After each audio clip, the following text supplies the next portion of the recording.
Judges, chapter 9. Abimelech the son of Gideon went to Shechem. While there he met with his mother's relatives and told them to say to the leaders of Shechem, "Do you think it would be good to have all 70 of Gideon's sons ruling us? Wouldn't you rather have just one man be king? Abimelech would make a good king, and he's related to us." Abimelech's uncles talked it over with the leaders of Shechem, who agreed. Yes, it would be better for one of our relatives to be king. Then they gave Abimelech 70 pieces of silver from the temple of their god Baal-berith. Abimelech used the silver to hire a gang of rough soldiers who would do anything for money. Abimelech and his soldiers went to his father's home in Ophrah and brought out Gideon's other sons to a large rock, where they murdered all 70. Gideon's youngest son Jotham hid from the soldiers, but he was the only one who escaped. The leaders of Shechem, including the priests and the military officers, met at the tree next to the sacred rock in Shechem to crown Abimelech king. Jotham heard what they were doing, so he climbed to the top of Mount Gerizim and shouted down to the people who were there at the meeting, "Leaders of Shechem, listen to me, and maybe God will listen to you. Once the trees searched for someone to be king. They asked the olive tree, 'Will you be our king?' But the olive tree replied, 'My oil brings honor to people and gods. I won't stop making oil just to have my branches wave above the other trees.' Then they asked the fig tree, 'Will you be our king?' But the fig tree replied, 'I won't stop growing my delicious fruit just to have my branches wave above the other trees.' Next they asked the grapevine, 'Will you be our king?' But the grapevine replied, 'My wine brings cheer to people and gods. I won't stop making wine just to have my branches wave above the other trees.' Finally they went to the thorn bush and asked, 'Will you be our king?' The thorn bush replied, 'If you really want me to be your king, then come into my shade and I will protect you. But if you're deceiving me, I'll start a fire that will spread out and destroy the cedars of Lebanon.'" After Jotham had finished telling this story, he said, "My father Gideon risked his life for you when he fought to rescue you from the Midianites. Did you reward Gideon by being kind to his family? No, you did not. You attacked his family and killed all 70 of his sons on that rock. And was it right to make Abimelech your king? He's merely the son of my father's slave girl. But just because he's your relative, you made him king of Shechem. So, you leaders of Shechem, if you treated Gideon and his family the way you should have, then I hope you and Abimelech will make each other very happy. But if it was wrong to treat Gideon and his family the way you did, then I pray that Abimelech will destroy you with fire, and I pray that you will do the same to him." Jotham ran off and went to live in the town of Beer, where he could be safe from his brother Abimelech. Abimelech had been a military commander of Israel for 3 years when God decided to punish him and the leaders of Shechem for killing Gideon's 70 sons. So God turned the leaders of Shechem against Abimelech. Then they sent some men to hide on the hilltops and watch for Abimelech and his troops, while they sent others to rob everyone that went by on the road. But Abimelech found out what they were doing. One day, Gaal, son of Ebed, went to live in Shechem. His brothers moved there too, and soon the leaders of Shechem started trusting him. The time came for the grape harvest, and the people of Shechem went into their vineyards and picked the grapes. They put the grapes in their wine pits and walked on them to squeeze out the juice in order to make wine. Then they went into the temple of their god and threw a big party. There was a lot of eating and drinking, and before long they were cursing Abimelech. Gaal said, "Hamer was the founder of Shechem, and one of his descendants should be our ruler. But Abimelech's father was Gideon, so Abimelech isn't really one of us. He shouldn't be our king, and we shouldn't have to obey him or Zebul, who rules Shechem, for him. If I were the ruler of Shechem, I'd get rid of that Abimelech. I'd tell him, Get yourself an even bigger army, and we will still defeat you. Zebul was angry when he found out what Gaal had said, and so he sent some messengers to Abimelech. But they had to pretend to be doing something else, or they would not have been allowed to leave Shechem. Zebul told the messengers to say, Gaal, the son of Ebed, has come to Shechem along with his brothers, and they have persuaded the people to let Gaal rule Shechem instead of you. This is what I think you should do. Lead your army here during the night and hide in the fields. Get up the next morning at sunrise and rush out of your hiding places to attack the town. Gaal and his followers will come out to fight you, but you will easily defeat them. So one night, Abimelech led his soldiers to Shechem. He divided them into 4 groups, and they all hid near the town. The next morning, Gaal went out and stood in the opening of the town gate. Abimelech and his soldiers left their hiding places, and Gaal saw them.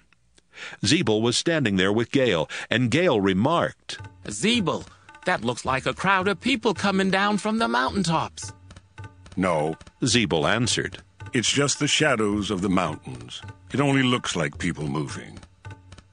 But Zebul, look over there. Gaal said, There's a crowd coming down from the sacred mountain, and another group is coming along the road from the tree where people talk with the spirits of the dead. Then Zebul replied, What good is all your bragging now? You were the one who said Abimelech shouldn't be the ruler of Shechem. Out there is the army that you made fun of. So go out and fight them. Gaal and the leaders of Shechem went out and fought Abimelech. Soon the people of Shechem turned and ran back into the town. However, Abimelech and his troops were close behind and killed many of them along the way. Abimelech stayed at Arumah, and Zebul forced Gaal and his brothers out of Shechem. The next morning, the people of Shechem were getting ready to work in their fields as usual, but someone told Abimelech about it. Abimelech divided his army into 3 groups and set up an ambush in the fields near Shechem. When the people came out of the town, he and his army rushed out from their hiding places and attacked. Abimelech and the troops with him ran to the town gate and took control of it, while 2 other groups attacked and killed the people who were in the fields. He and his troops fought in Shechem all day until they had killed everyone in town. Then he and his men tore down the houses and buildings and scattered salt everywhere. Earlier that day, the leaders of the temple of El-Berith at Shechem had heard about the attack. So they went into the temple fortress. But Abimelech found out where they were. He led his troops to Mount Zalmon, where he took an axe and chopped off a tree branch. He lifted the branch onto his shoulder and shouted, Hurry! Cut off a branch just as I did! When they all had branches, they followed Abimelech back to Shechem. They piled the branches against the fortress and set them on fire, burning down the fortress and killing about 1,000 men and women. After destroying Shechem, Abimelech went to Thebez. He surrounded the town and captured it. But there was a tall fortress in the middle of the town, and the town leaders and everyone else went inside. Then they barred the gates and went up to the flat roof. Abimelech and his army rushed to the fortress and tried to force their way inside. Abimelech himself was about to set the heavy wooden doors on fire when a woman on the roof dropped a large rock on his head and cracked his skull. The soldier who carried his weapons was nearby, and Abimelech told him, Take out your sword and kill me. I don't want people to say that I was killed by a woman. So the soldier ran his sword through Abimelech. And when the Israelite soldiers saw that their leader was dead, they went back home. That's how God punished Abimelech for killing his brothers and bringing shame on his father's family. God also punished the people of Shechem for helping Abimelech. Everything happened just as Jotham's curse said it would. Judges chapter 10.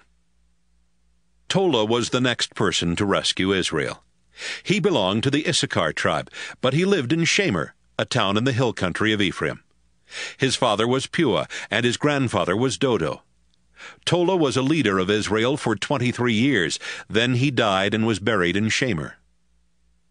The next leader of Israel was Jair, who lived in Gilead. He was a leader for 22 years. He had 30 sons, and each son had his own mule and was in charge of one town in Gilead.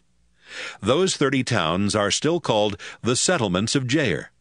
When he died, he was buried in the town of Canaan.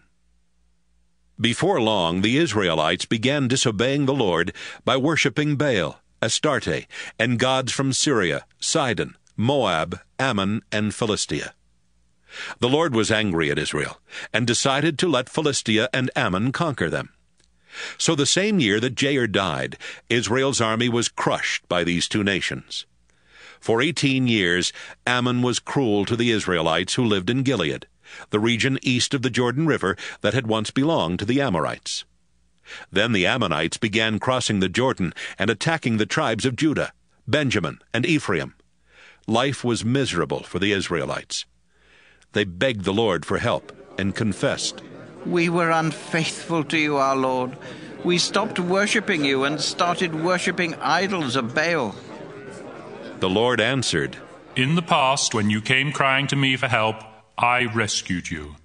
At one time or another, I've rescued you from the Egyptians, the Amorites, the Ammonites, the Philistines, the Sidonians, the Amalekites, and the Maonites. But I'm not going to rescue you any more. You've left me and gone off to worship other gods. If you're in such big trouble, go cry to them for help." "We have been unfaithful," the Israelites admitted. "If we must be punished, do it yourself. But please rescue us from the Ammonites." Then the Israelites got rid of the idols of the foreign gods, and they began worshipping only the Lord. Finally, there came a time when the Lord could no longer stand to see them suffer. The rulers of Ammon called their soldiers together and led them to Gilead, where they set up camp. The Israelites gathered at Mizpah and set up camp there. The leaders of Gilead asked each other, "Who can lead an attack on the Ammonites?" Then they agreed, "If we can find someone who can lead the attack, we'll make him the ruler of Gilead."